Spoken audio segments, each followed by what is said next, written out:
Hey, so in this video we're doing the iPad mini review. I bumped this up in my list of things because a recent comment jogged with my brain to remember that I'm supposed to talk about the damn thing. I've had it for a long time now. I've had the iPad mini since around like maybe mid-July, maybe. It's October now. I've had it for quite a long time. I've had enough time for it to be way past to be out of the honeymoon phase and into the actual what is actually being done with it. That's why there's no review in the Pixel tablet yet, because it is still, while we are somewhat getting out of the honeymoon phase of using it, it still has not been enough time actually to give like an actual idea of like where it fits into everything. And it does still get used over here. It very much still fit into what I do, but we'll talk about that later. You have to wait for that video, even though like the device I'm reviewing already kind of old. Like this one's still, it's kind of old. This I believe this came out in 2022 or 2021, maybe 20. I don't know what year it came out, honestly. 2024 is the current year to give you an idea, but while it is 2024 October, in September there may be new iPads coming out, so this will kind of give you an idea ahead of time. I will be Apple's #1 predictor. I'm fucking good at predicting shit. It's very well known. I can predict what Apple's going to do every time because they're so predictable. Don't listen to people on Twitter or other people who are just hyping you up, because #1 thing, prepare to be disappointed. It's like a MVG says all the time. Prepare to be disappointed. Go off the track record. Nothing's happening. If you care about the iPad mini, nothing is happening. At the most you're going to get a new display that driving at 120 hertz, but refresh rate is 60 to cover up the Jello scroll, which most displays do that anyway. We'll get to the Jello scroll thing. I gotta get into that because it's BS. It exists, but it does not matter. You'll get maybe a base spec bump, like you'll get the new CPU. Maybe this is like a maybe, not really. I'm not going to be firm on that. You're going to get 8 gigabytes of RAM, new CPU for Apple Intelligence reasons. If Apple does not care put Apple Intelligence on here, they're just going to change CPU to a newer version, maybe the last iPhone generation CPU. You're going to get that spec bump there, and you may maybe, if Apple's being nice, they'll get rid of the 64 gig model and put it at 64 gigs as a base storage configuration, which it really should have been from day one, but whatever. Honestly, the problem, like when this being out around the time when the 13 was out, it really should have been bumped to 128 gigs. But even Apple to this day still sells 64 gig iPads, which is mind-boggling how that makes sense. So out the gate, do not get the 64 gig. Go spend a little bit extra and get the 256. You will thank me later. Anyway, moving on. So yeah, I had the iPad Pro 2020 with the keyboard case, the one right before the M series, 10-inch. Yeah, great one, cool, all that. It's replaced, as you can tell. It's been given to a family member because they can actually use it more than I can, mainly because their iPad's trash. They're not going to be using the specs of it, because who does? No one uses an iPad's full specs. It just never happens. We'll touch on that in a minute. And my gripes with iPad OS, which do not affect this, but affect the iPad Pro for sure. But yeah, #1 reason why I upgraded is because of the size. The iPad mini size is so much nicer. Give you an idea of how small it is. Let's actually close this up. And here is a Blu-ray case. That gives you an idea. They're about almost the same, a little bit much thinner actually, sorry.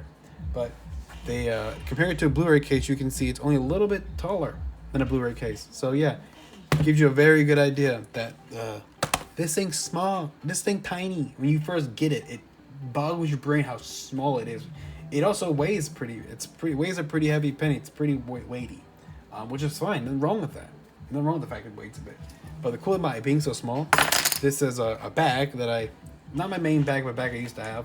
But yeah, you can plop that in there. Look how small that is. It can fit perfectly in this bag without any issue. This is you can get a small bag like this, little tiny cross bag. Throw your charger and a battery, which you probably won't even need. Just throw USB cable in there, your headphones. You're good to go. This thing, you can bring this thing almost anywhere.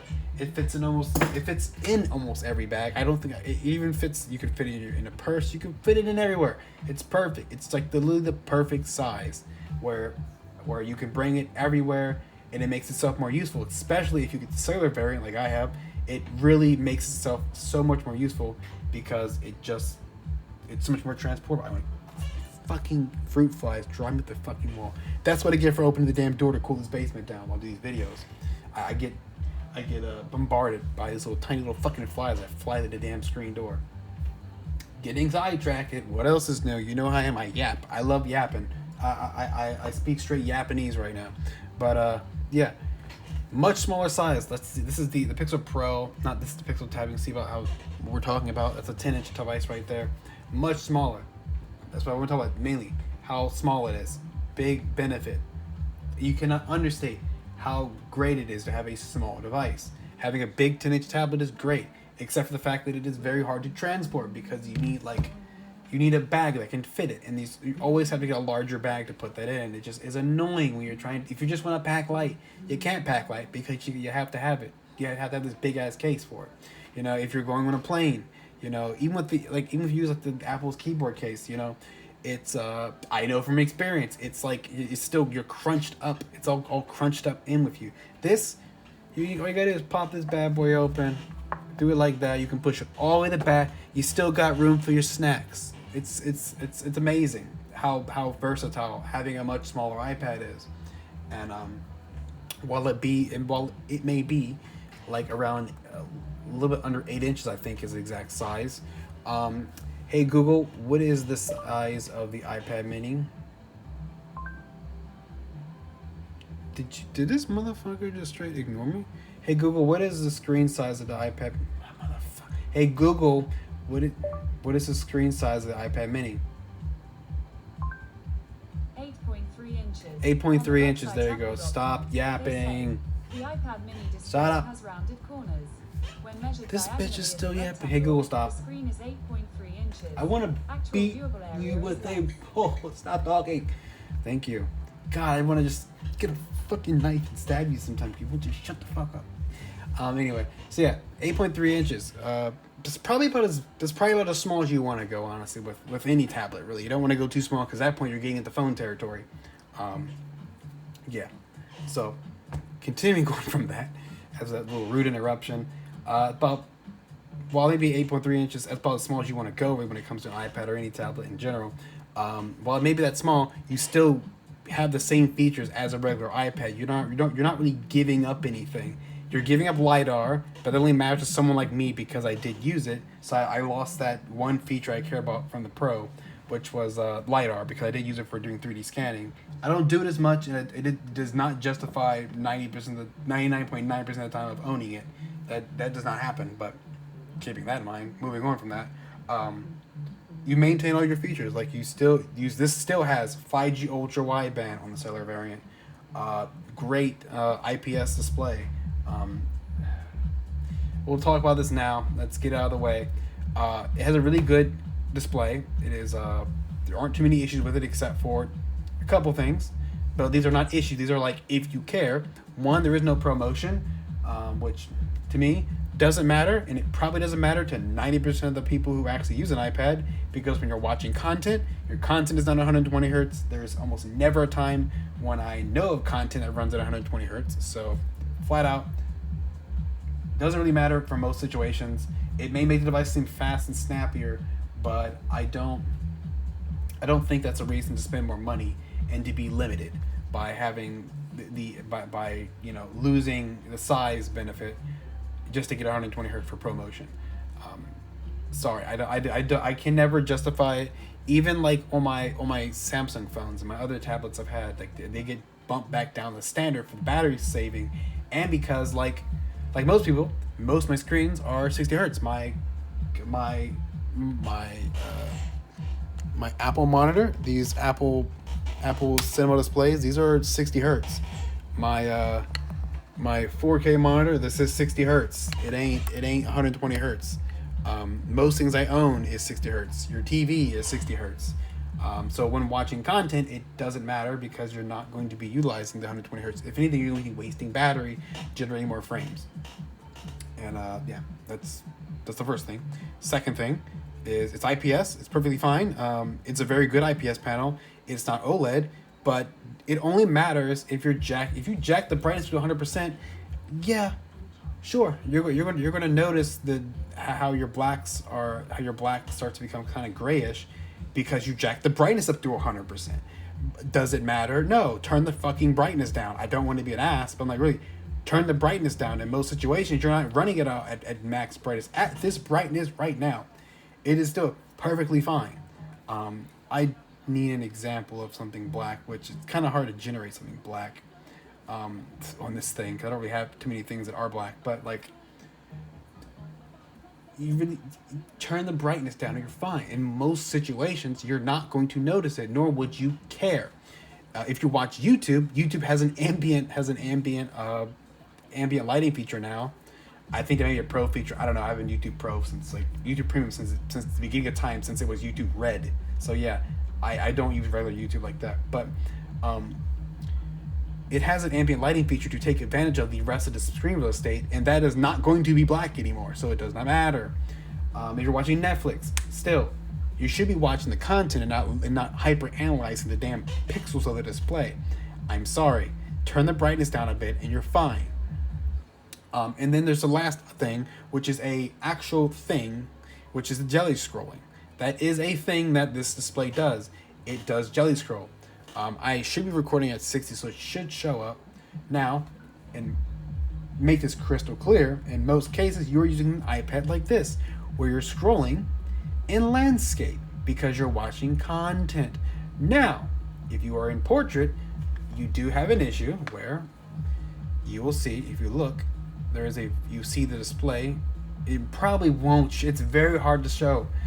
It's something you see in person, but like you'll notice that one half of the display is refreshing slower than the other. Especially if you go really slow, you'll start to really see it kind of, this half is how do you describe it? It's this half is not keeping up with this half, and that should tell you how the display is made. That they're driving the display from this way down, which makes sense if you're using if you have a landscape display. And like I said, it's perfectly fine because of the fact that since this iPad is being used for media consumption, which it most damn sure is being used for media consumption. Excuse me while I click these things because I don't want to come back and they're not there.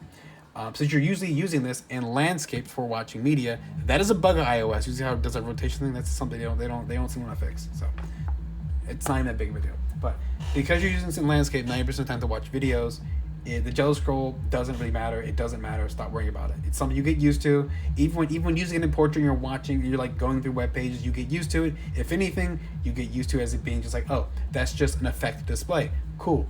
But most of the time you're using it, you're not paying attention to things like that because you're not reviewing a product. And even as someone who is doing a review of a product, I do not think of it as a major issue. I don't even think of it as a reason to wait for Apple to upgrade the display because it doesn't matter. And anyone who tells you such has not used the iPad mini long enough. It's everything else on the device justifies dealing with that because it is not something that you even deal with because you just get used to it. So yeah, that's just something that is brought up a lot in a lot of reviews. Is the jelly scrolling effect? It does exist. Does it matter? No, not really. Not that big of a deal. I just have to flat out say it is not that big of a deal. I will die on that grave and say it is not that important. And even the fucking Pixel tablet, which costs probably the same price, if not a little bit more, that one has Jelly Scroll. That also has Jelly Scroll. And it happens in the worst way possible. It happens in landscape of all resolution, the resolution that it is designed to run at. It has Jelly Scrolling. Is it as bad? It is not as prevalent, but if you look at it, you will see it. It has jelly scrolling, and it is in the worst orientation possible, the primary orientation of the device, which means that they put a portrait display in here, which I don't understand if you did that. I don't get it. I don't know how they did that, but I think this is probably a panel. I think this is probably maybe a 90 hertz panel that they're driving at 60. Which is like most cases. Most of the time you cover up that jelly scroll by your panel is actually driving at 2 times the refresh rate. Like a lot of your TVs are being driven at 120 hertz, while the content coming into it is at 60. And that is specifically done to smooth out all the motion and to prevent it from having that jelly effect that is being mentioned. Mac OS, can you please cancel? I woke the Mac up and it's still pissed that I did that. Okay, it's really mad at me. It won't cancel or go back to the lock screen. Anyway, moving on from that, we gotta get off talking about the display because it drives me the ball that being mentioned as an issue. It's not an issue. Some things you do want to keep in fact to notice is that there is no Face ID. So because of that, you have to use Touch ID, and this is something else that isn't a list of. You get used to it when you unlock your iPad. You just hold your finger for like literally a little bit longer. You know, when you wake it up, just boom, you're in. Look at that. Didn't even notice because it doesn't matter. Even crazy. You want to get even crazier if that's too crazy. When you pick up your iPad, if you can actually program Touch ID with your palm of your finger like this. Oh well. Oh god. Okay, it would be if I actually remember how to use it, right? Because I don't do it very often actually, but doing it like so. Oh, god. Okay, I'm doing a bad example. Use your finger. Sorry, you can do that. You probably need to work it enough to get it to do that, but you can actually unlock the iPad with your with the palm of one of your fingers in this general area. You can actually do that. It's pretty cool. You can even do your palm directly. It's pretty neat. That's just kind of a benefit of Touch ID. Some people prefer Touch ID over Face ID. In this case, I probably actually do. I just like it. It's a lot better. It makes sense. They probably couldn't have fit all the stuff required to make Face ID work on here.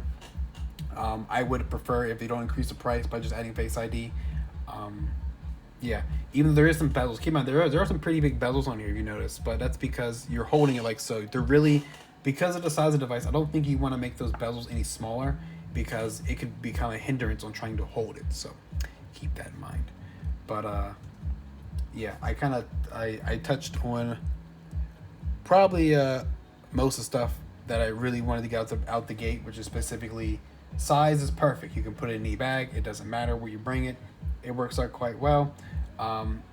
You have all the features of a regular iPad, the same iPad OS as the regular iPads, the same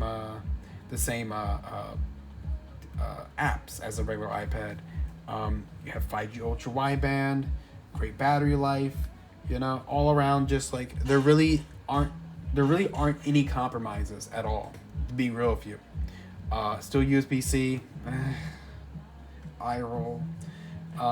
You know, Touch ID is maybe the only thing I really point at as being an issue. There being no Magic Keyboard case is kind of sucky, but that's also because it's just too small. But you can also still pick up a knockoff Magic Keyboard case off of Amazon. That's the last video I did. A video was on that. It does get a little hot if you do. You can't charge this and also like running heavy high-end games. You can, but you'll get it really hot. So keep that in mind. That's just like, you know, that's not even really something to mention. It's not that big of a deal. But for most cases, what you're using this for, this is perfectly fine. It supports Apple. Oh God, where are you going? Come back here. It supports the Apple Pencil, so you can use it to take notes. You can do all your Apple Penciling things that you do with the Apple Pencil. Even better, it supports the Apple Pencil 2, not the new expensive overpriced one. It even supports the crayons and all that. It supports, you know, a wide range of cheaper styluses than the new expensive ones. Got your ass. I didn't. God, that fucking goddamn gnat striped the fucking wall. Yeah, it supports Apple Pencil. You're good. You can take notes. So like, flat out say it. It's perfectly fine. There is no real issues with this. In any situation that you would use this in, it works perfectly fine. There is no situation really where like this thing is compromising. It just covers all the bases perfectly. It's almost like it's like the iPhone Mini, which I'll do a video on that later. It's the same thing. It doesn't compromise on anything. It's just everything you like out of the regular devices, the regular normal 10-inch size iPads, but just in a smaller compact form. Same great battery life. You know, everything. I can't drill it in hard enough that if you want a smaller iPad, this is the one to go. You will not notice any issues. You will not be bitching and moaning. If you're bitching and moaning, you just need to use it a bit longer and you'll get fine with it. I very much do say it's a good idea to save a little bit of money and get this iPad. Don't go crazy. And maybe if you need the bigger size, that's fine. But if you're getting cellular, it's probably a good idea to get the iPad Mini. Not only because it's still, like I said, 5G ultra wideband has all the support. In this case, I use 5G ultra wideband because it's available here. But like I was saying, it's trying to think off the top of my head. because I just like drilled my own brain into like the mush, yapping so much. But oh yeah. So like, if you get like the 10-inch iPad, while it's great, it's cumbersome to bring around. You know, it's probably gonna be something you're gonna leave at home. I don't think you're gonna have too many situations where you're gonna be able to just bring it everywhere. That's just how it is. Unless you are religiously, you just are constantly using it with Apple Pencil. You're taking notes all the time, yada yada yada. Even then, iPad Mini is still perfectly fine for taking notes. Apple Pencil right here on the side of the motherfucker, ready to go for you. It's 8.5 by it's like not I'm about to say 8.5 by 11 inch. No, it's not 8.5 by 11, but it's about the size like a normal little small little notebook. So yeah, if you want to read on it, perfectly fine. I got paperback on here. It's it's still a good high resolution display, so you can still read everything normally fine. What happened to my shit? What happened to my data? Where's my data? Oh my god. What happened to my app? Did y'all fuck the app? Okay, well, somehow they busted the app. I'm not even gonna get into that. But yeah, you can okay, why does this app do this to me? Why do you do this to me? Why? Continue. Sure. Why do you do this to me? Sorry, I'm like what the hell just happened? Like, I had all this shit set up, and this motherfucker decides to just stop working. Oh. There you go. Sorry about that. There you go. There you go, perfectly fine. Now, like, oh, a little too small. Well, then just rotate display. And then, actually, that's probably why I had it like that. Sorry. I probably have it. Shut up. I probably have it like this because that's how I actually read. I actually scroll that way. Sorry, I had to take a brain fart to remember how I actually use this app because it's been a while. But yeah, even for reading, it's perfectly fine. Yeah, that's about all I can draw. That's probably as far as the review goes. We're going to be yapping for the rest of this video for a little bit longer because I got a couple of things to yap about. Specifically why you don't need to buy the iPad Pro. Or, why I hate the iPad Pro. Yeah, except for owning it for 4 years. So I have a pretty good opinion on why I do think it's kind of silly. I think owning even the prior iPad Pros, where that did make sense back then. But yeah, that's as far as I want to go with that when it comes to just the base review of this thing, because it's perfectly fine. There aren't too many things to bitch about. It's an iPad. It does exactly what you wanted to do. It performs just like all the other iPads. Moving into the yapping portion, specifically about the iPad Pro. The last iPad Pro that just came out was a complete spit in the face of it being the only device they made that has the new M4 processor, and you throw it in a fucking iPad, something that cannot utilize the M series processor at all. In no circumstance can I name where that processor actually can get utilized. And that's where I want to harp on, is that you really should not get the iPad Pro because there's nothing that can take advantage of it. There are no apps really that can take advantage of that processor. The iPad Pro is still running the same OS as this. iPad Pro apps will run on here. There are no reasons why not. And people would not develop apps that can only run on the iPad Pro because you're really narrowing the band of who can use your products. And developers are not going to do that because it's stupid, because you want to make as much money as you can make. You want to get as many users as you can get. And narrow banding it to only pro devices is very stupid. So yeah, especially when there is not the performance benefit is so minor, and just cannot be justified in the current year, specifically because of the fact, like I said, they both run the same OS, and because the iPad Pro, while all this crazy performance, all these crazy things they add, cannot benefit in any way in reality when you look at it. Like, you still are stuck with the garbage version of Final Cut without motion or compressor. If you use Final Cut, you should know what those two application names are. If you actually use Final Cut, you damn sure know what the fuck motion is. You damn sure want to keep that, because without motion, it's pretty fucking useless, because you can't really do a lot of effects with it. You can't do. I don't think it even has goddamn motion tracking in it or object tracking in the damn software. So keep that in mind. Like LumaFusion is good. Like, you can run LumaFusion on this thing without a problem. I don't have a problem with that at all. It's still perfectly fine. You can't really run any Mac software on it, so you're still kind of limited there. Yeah, I probably can cut it there and say specifically because iPad OS is why you do not want to get the iPad Pro. If you want to get the iPad Pro, it's because you want the better display, which is arguable in most situations. Is that beneficial? It's probably a big fat no. It's just the typical generational upgrade to that happens. Like, if it matters so much, they would continue to use mini LED. But as you remember, Apple did that for like one. I don't remember if it was two, but it was only like one generation they did that shit, and it's mainly because it's very fucking expensive to manufacture. And the benefit between mini LED and OLED is so damn minor, it's not even worth discussing. Obviously, not a lot for even Apple, who likes to make the most money. They aren't even doing that shit no more because they know it ain't going to work out for them. Yeah, so that, or you just want to spend more money. And if you want that, then sure, just fine. Just say that you want the iPad Pro because you want to spend more money, and you want the Pro name. You don't care. You don't care about the features, the performance, or anything like that. That shit does not matter. You just want Pro name. You just want the highest end one that they make, and that's perfectly fine. But if you take 2 seconds to think about what you actually do on an iPad, which is media consumption and all that shit, you don't need the Pro.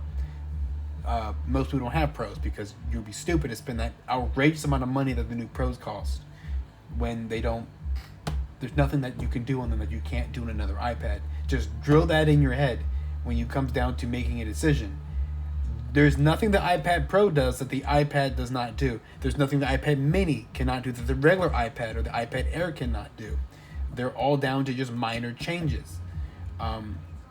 While this one only has dual speakers, stereo speakers, there are 4 holes because this has the cutouts. It has passively can still provide audio through these top vents. So if you were to completely cover the speakers down here, the audio still can come out the top vents. Maybe you should have put the speakers up here and then put the passive vents down here. That's arguable. Not really. I'm not bitching about a device that has already been made and has been created already. It's been made and manufactured. You can't change it. So you got to do what you can get. So that's minor thing, but not really important.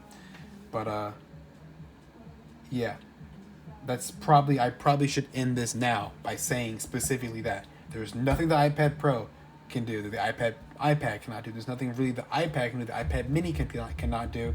It's just down to size, except for Touch ID. That's probably the only real difference we can look at right now is Touch ID. But the USB-C port's faster on the iPad Pro. The iPad Pro does Thunderbolt. What the fuck are you doing on that? What are you doing on that? You're plugging a Thunderbolt device into your iPad Pro, which last time I checked, I think they're really trying to kill off Thunderbolt. They're trying to move over to new USB 4.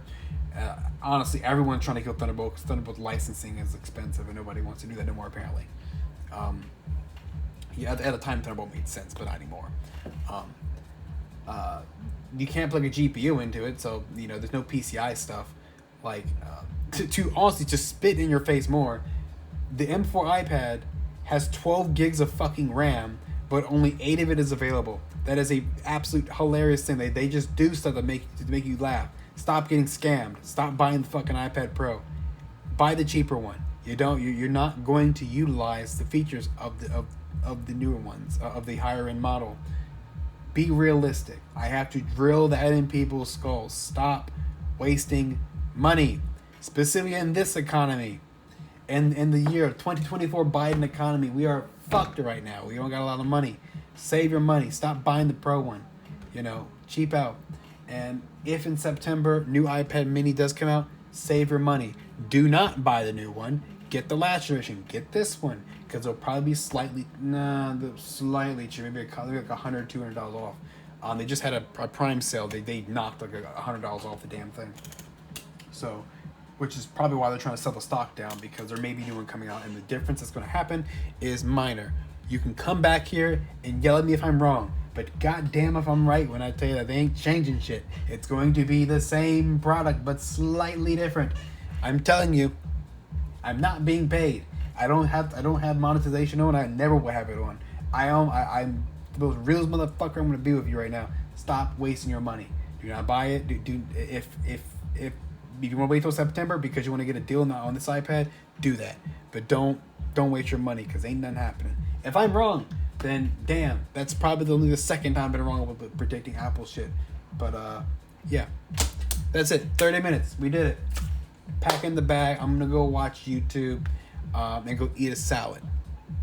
And I will start doing my notes and preparing to review the Pixel tablet and the iPhone Mini. Maybe the iPhone Mini first because I fucking love that phone. God damn, I threw with the iPhone 14 Pro for the iPhone Mini. That tells you how serious I am about that goddamn phone. That's such a damn good phone. Does have some negatives, and we'll get into that when it happens around that time. There definitely are some real actual negatives to keep in mind with that. But are they actually that important? No, not really. In reality, they aren't that big of a deal. But anyway, that's it. I'll see you guys later, and hopefully this was at some point useful for you. I know it's a lot of yapping. What do you expect from me? I yap a lot. I love yapping. Oh my god, yapping's cool. It is also like 4:30, so I need to go to bed or something. Even though for some reason my clock says 3:15 over there. Anyway, so yeah. Bye. See you. Next video later.